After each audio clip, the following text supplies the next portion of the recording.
You know the why human trafficking work is needed, to fight for the freedom of modern-day slaves. But love, passion, commitment isn't all you need to be an effective and successful anti-trafficking advocate. Learn the how. I'm Dr. Celia Williamson, Director of the Human Trafficking and Social Justice Institute at the University of Toledo. Welcome to the Emancipation Nation podcast, where I'll provide you with the latest and best methods, policy, and practice discussed by experienced experts in the field so that you can cut through the noise, save time, and be about the work of saving lives. I've been involved in anti-trafficking work for over 25 years, and I've done practically every type of prevention and intervention activity in this field.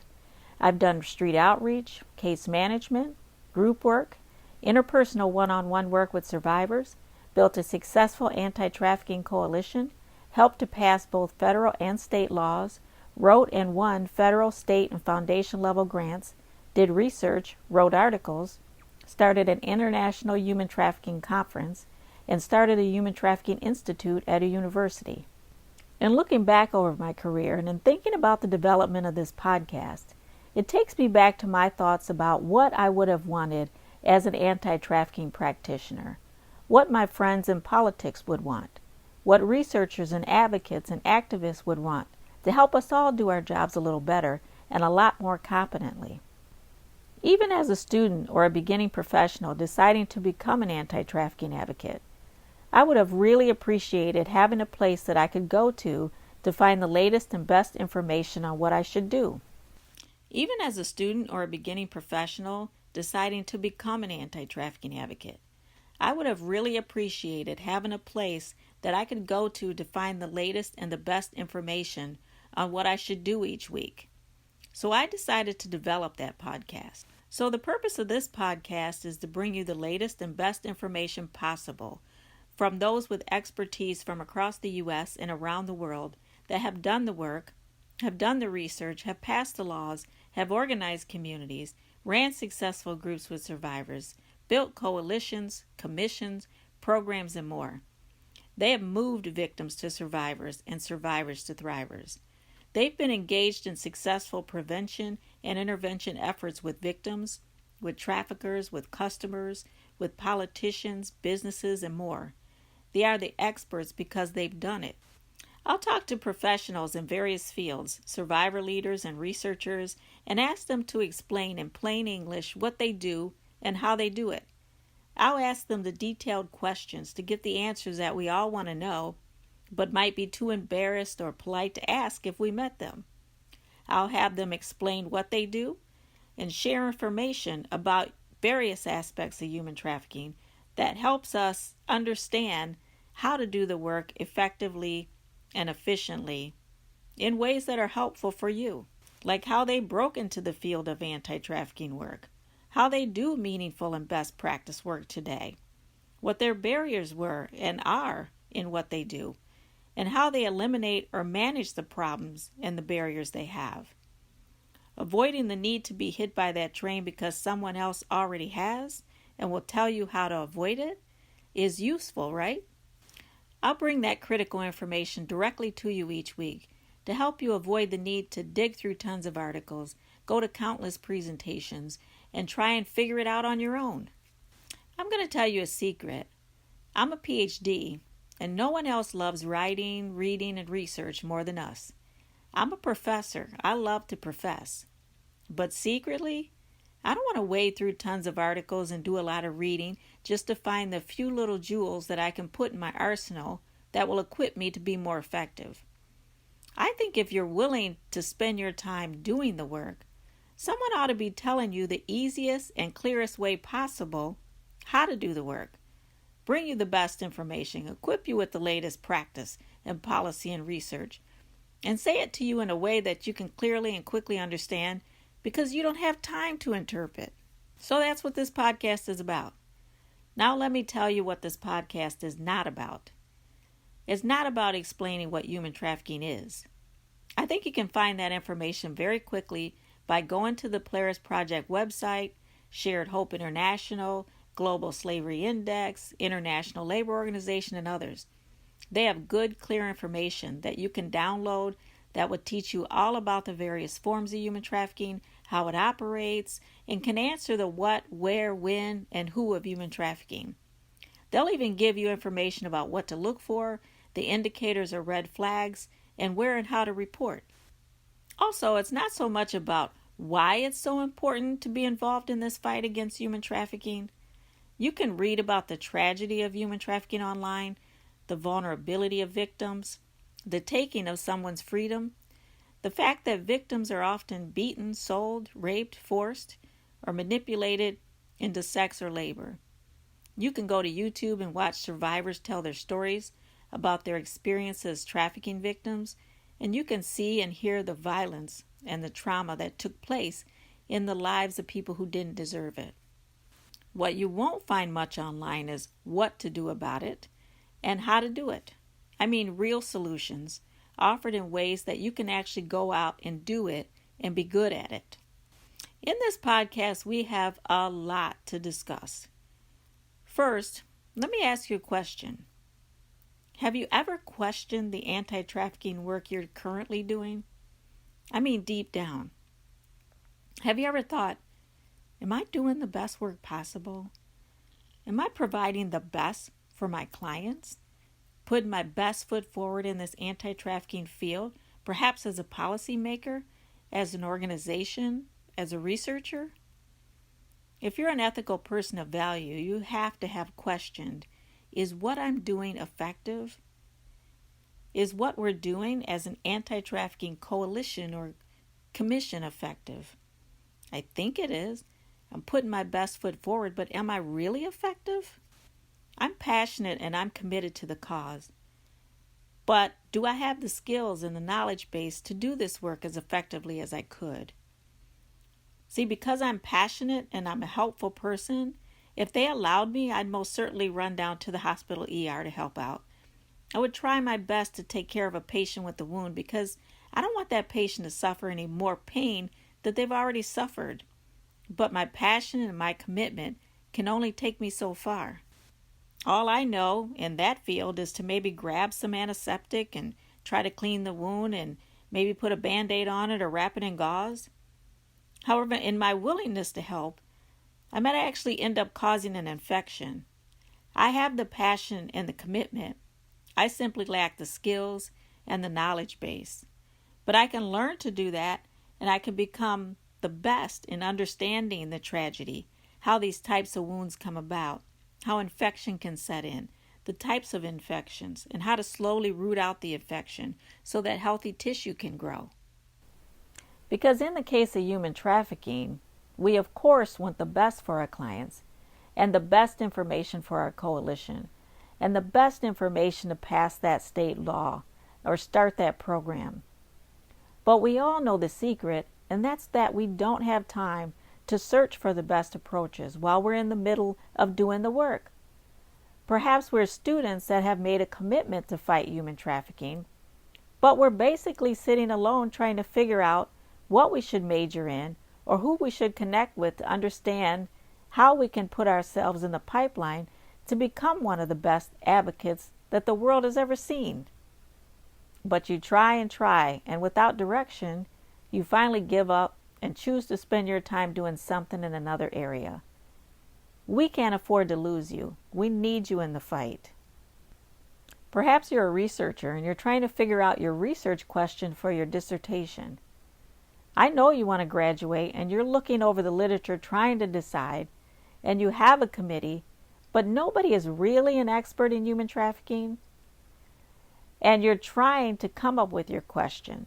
There's so much that we need to learn, and so much about the issue that we still don't know about. But your committee says, pick a damn question already so that you can graduate. But you really want to further the knowledge base. You don't want to complete the whole research dissertation only to find out that that really wasn't the pressing question that the world needed an answer to. You know, one of my pet peeves is when I hear someone in the anti-trafficking field say, well, at least I'm doing something. Let me tell you what's wrong with a statement like that. When you go to the doctor, and yes, I'm sorry, it's another healthcare analogy, When you go to the doctor because your elbow hurts and the doctor starts checking your knee, you don't appreciate it because you want him or her to fix your elbow. The doctor's doing something, but the doctor isn't doing the best thing. But he or she says, well, at least I'm doing something, as if you should be grateful. So let's give our clients and the issue not something, but let's give our clients and the issue the best thing. So why should you tune in each week? To gather good information and mix it with your already existing talents and skills and passion and knowledge and put your flavor on it and use it in ways that contribute to ending human trafficking. My why in doing this work is because I heard a story, because I heard several stories of tragedy, freedom lost, of adults and youth that didn't deserve what happened to them. I went out on the streets myself and spent 6 months out there with the women to learn about sex trafficking. This experience would shake me to the core and change the whole trajectory of my life. I'll tell you more about me on the street later on here. So I stand in a unique position. We've been hosting an international conference for over 16 years called the Human Trafficking and Social Justice Conference. It's held in Toledo, Ohio every September. By the way, you can find out information about the conference at traffickingconference.com. We have an average of about 80 presenters each year.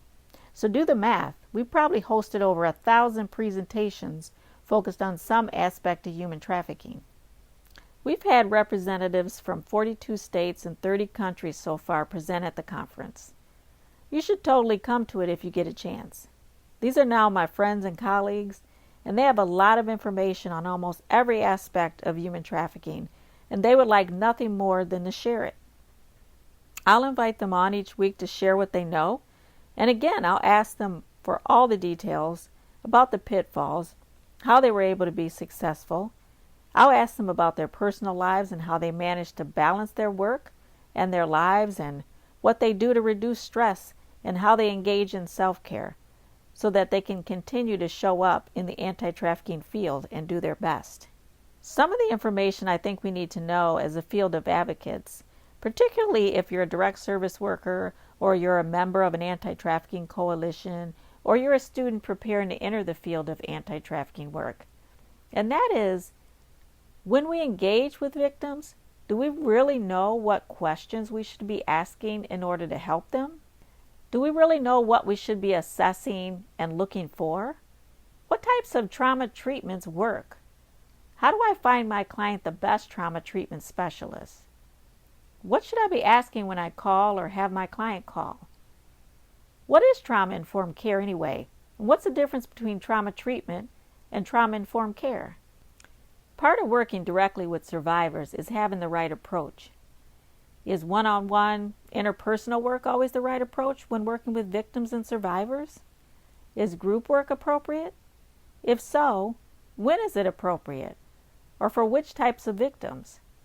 Do I need to have a particular degree to do this? Do I need a degree at all? What types of interventions work best? And with what types of human trafficking survivors? How do I move victims to survivors to thrivers? What are the interventions and how do I implement them? Because it seems magically that whatever discipline you come from is exactly what a survivor needs. Ever notice that? You work in an agency that offers parenting classes and every single client that walks through the door needs what? Oh, magic, parenting. When in fact, the research says that we should be providing comprehensive, intensive, and flexible services in collaboration with other agencies. These services last around the clock. Problems don't happen Monday through Friday, 9 to 5 only. Who should deliver the interventions? Who's best at engaging with victims and survivors and thrivers, and why? When is it appropriate for social workers to intervene? When is it not appropriate? When's it appropriate for peer mentors or other survivors to intervene? When is that not appropriate? What about criminal justice and health care and faith-based communities? Do naturalists and herbalists and healers have a place in this effort? Should both men and women be advocates that engage victims, and if so, under what circumstances? These are the things I think about.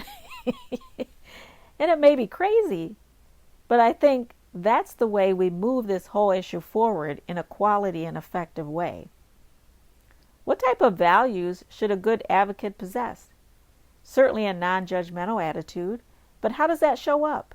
What does it look like? How do we demonstrate that? Empathy, unconditional positive regard, allowing survivors to have agency and be self-determined. How do we demonstrate that we possess those values, and under what circumstances? Why should we treat those under 18 who are involved in prostitution as victims, and when they turn 18 or older, treat them like criminals? Should we criminalize adults involved in selling sex because they're in poverty, suffered earlier trauma, are on drugs? Should we criminalize desperation? And where does sex work and the whole empowered sex worker movement fall in this work? What are the prevailing perspectives there? What policies should be in place, and how do I go about implementing those? I mean, for real. Not what I read in an article. I mean, who do I talk to? How do I avoid the landmines and get the work done? What do I say? What do I write? As a politician and as an advocate wanting to work with politicians. I can admit that I certainly didn't know where to start or what to do. I started in 1993. I would drive back and forth to work as a bachelor degree social worker in the North End of Toledo. I happen to have grown up there, so shout out to my homies in the North End. Although there are some wonderful people there, and it's the best place on earth for me because the people are warm and funny and genuine. But if you know about the North End, then you know it has the highest crime rate in the community. Drugs and prostitution are not foreign concepts there. I was working at a local community center and family center there, and I would drive back and forth to work and see women standing out involved in prostitution. And I have to admit, I didn't like them. I wanted them to go away, disintegrate, whatever. I didn't care about them. I was focused on working with children and families in the area, and I thought women in prostitution brought crime and drugs into the neighborhood, along with the condoms that I would occasionally sweep up from around the center. I remember that one of my colleagues came into work and told me that he threw water on one of them on his way into work. I remember not really liking that at all. I had been socialized, however, to believe that these women on the streets were less than, and so on autopilot, I went through life not liking them, stigmatizing them. But when I heard my friend say that he threw water on one of them, that hit me the wrong way. And I went back to my office and I started thinking. I had a conflict deep in my soul. I started thinking about my supposed Christian values that certainly didn't line up with my perspective on these women. I started thinking about my values as a social worker. Our primary mission as a social worker is to work with the vulnerable, poor, and oppressed.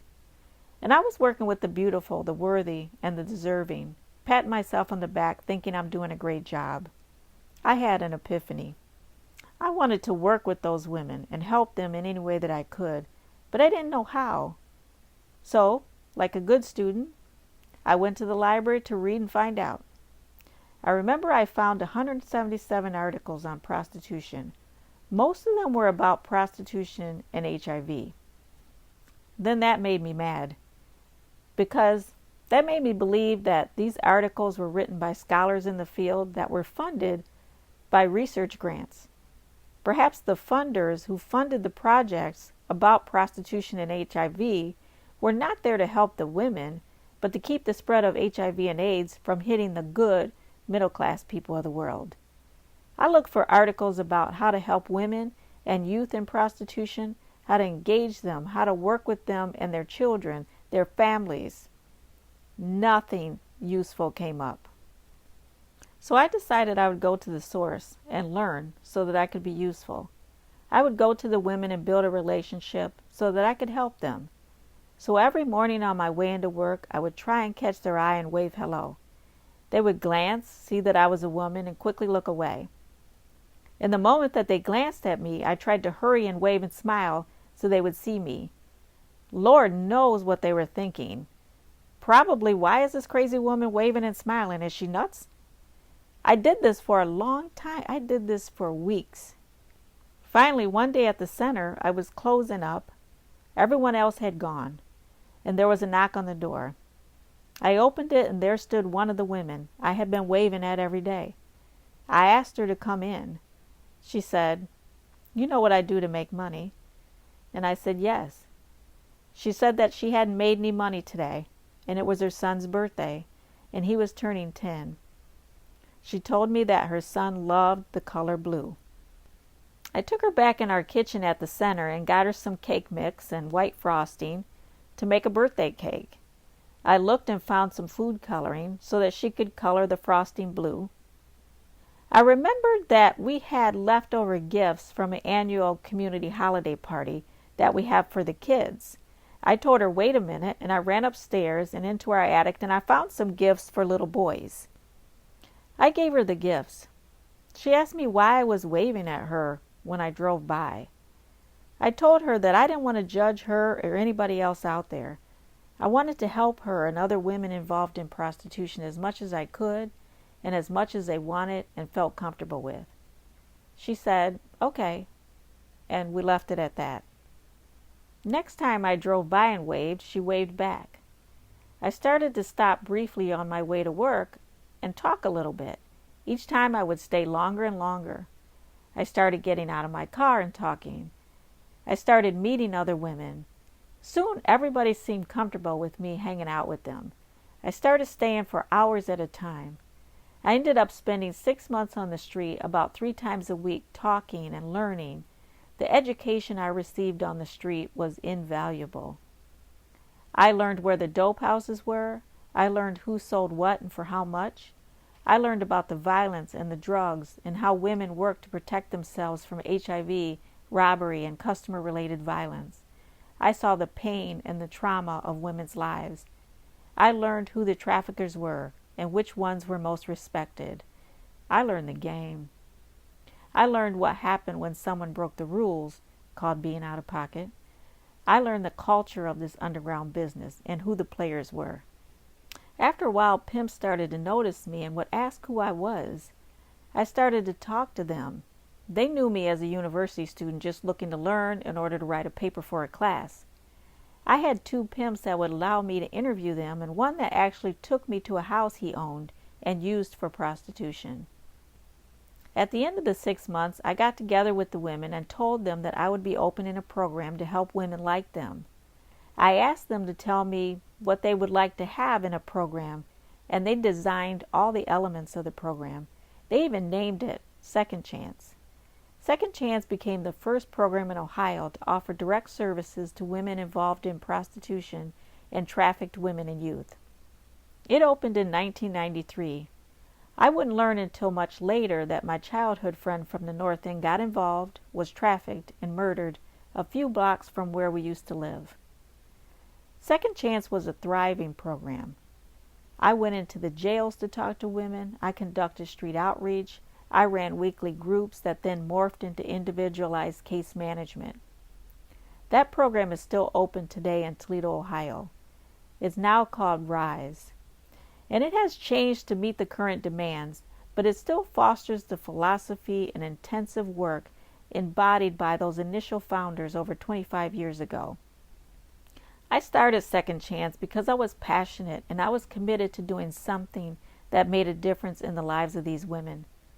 But I have to admit, I had the generic skills of a social worker, but I didn't know much about prostitution until I went out there and learned. And I didn't have evidence-based models to use to make my work not only meaningful, but that much more effective. I want to help you avoid those issues and bring you the best information possible from experts in the field. If you don't know how to break into the field, I don't want you to go out on the street like I did. It's dangerous. Lucky for you, I have lots of friends from various disciplines that have already traveled the roads that you want to travel, and they'll bring you the best approaches possible and will help you avoid the pitfalls. Today I love it when I run into women and youth that I've helped and I see them doing well. It doesn't always happen, and we have lost some fantastic women and kids to trafficking, drug overdose deaths, and a host of other problems. But it's my Christmas, my birthday all wrapped into one when I see a survivor and they tell me that they're doing well and they tell me about their lives now.